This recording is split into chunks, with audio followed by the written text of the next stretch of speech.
digelar di sekitar Sarinah, Jakarta Pusat. Para peserta aksi mengaku prihatin dengan beberapa isu yang kerap menjatuhkan Presiden Joko Widodo.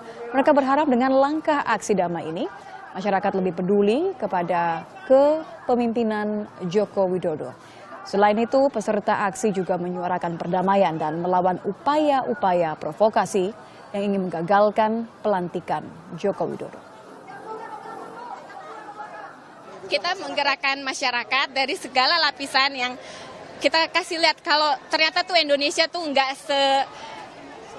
seburuk yang diviralkan di media seperti itu. Karena kita juga masih ada kok yang cinta damai gitu loh. Karena kita tahu sendiri kan di media tuh ekstrim-ekstrimnya yang mengerikan-mengerikan gitu. Tapi di sini kita juga ada masyarakat cinta damai dan kita berbagi semuanya.